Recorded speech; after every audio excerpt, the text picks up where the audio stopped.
I'm Mary. I'm Steven. I'm Maggie. And you're watching Word of Mouth. The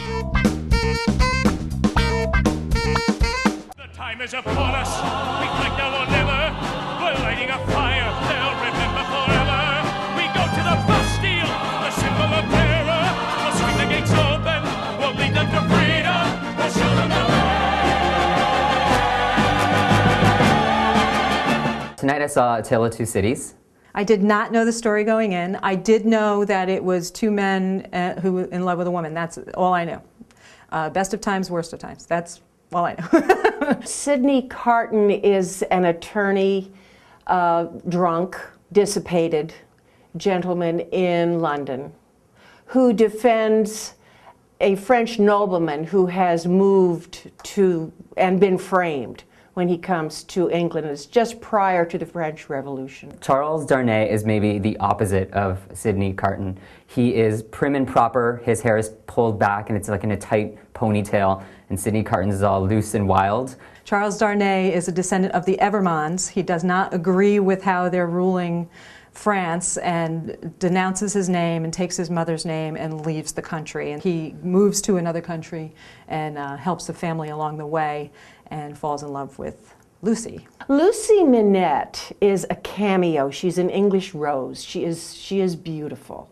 And of course, the men fall like flies around Lucy, and she's ingenuous and doesn't realize how lovely she is. But she falls for Charles Darnay. And Sidney Carton has this unrequited passion for her. And then, of course, the revolution rears its ugly head, and they all get caught in that drama of the revolution. It was excellent. I was really enthralled by the storyline. It was much more of a love story than I expected. And that was a pleasant surprise. I thought, all in all, that they encompassed the whole thing very, very well, and there was so much suggestion of what was going on. And of course, it's nice to be able to use your mind and to figure all that stuff out.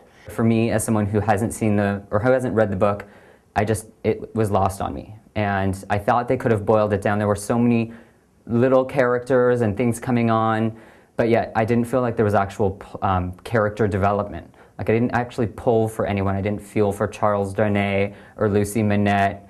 The only person who really got like adequate time, I thought, was Sidney Carton.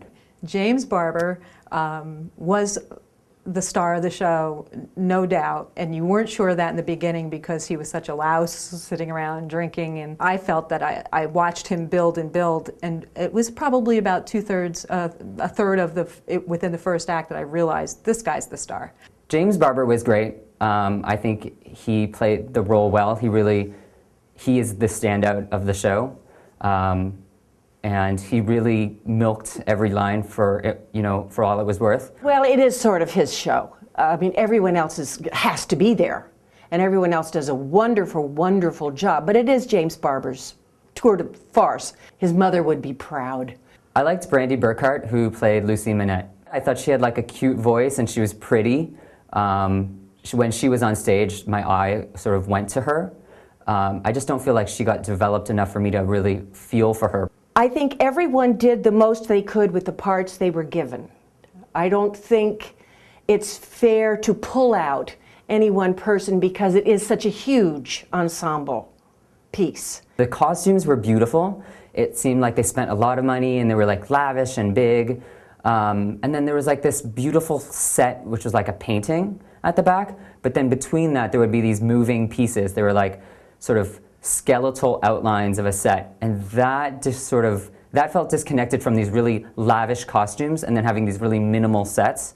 I did read that Tony Walton had done the set, so I'm not surprised because he knows what he's doing. What I love was just the suggestion, because it's such a lavish scale, they couldn't do it any other way. He was brilliant in what he chose to do. The songs were pretty unmemorable to me.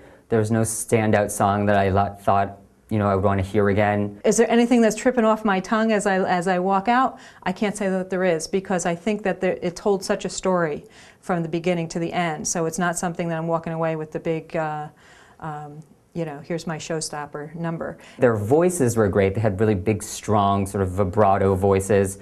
like very big epic theater kind of things. I have to say, the orchestration for this show is outstanding, particularly in the quiet moments when it's not bombastic. They use a lot of strings and a lot of deep, because of the male voices, they have the bass and the cello and the viola going, and it's stunningly beautiful at times. It really is. There has not been a lot of these adult stories, even old stories that are being retold again, that are resurfacing, and I think that there will be a push for it, and I think there's going to be a long life for this show on Broadway. I really do. I liked it very much overall. I was very impressed with how much they were able to do in, what, 2¼ hours? It's quite a production. It's a complete package. I walked out of there feeling like $1 million. You laughed, you cried. The ending was a very simple, powerful ending, and it was very good. I mean, it is definitely like a big show. You know, there's like a huge cast. The music, the orchestra is like fills the room. You know, sets are constantly changing. Theatricality-wise, it's like definitely a night out, but it's not my personal take. I would definitely tell my friends to see it. I think they would miss a good opportunity for a good afternoon or evening's entertainment. The older children, you know, 12 and up, I think would certainly get a handle on it and would appreciate it. And then they wouldn't have to read it in school. I can't recall a night so clear. The heavens seem an inch away, and not unfriendly after all. After all.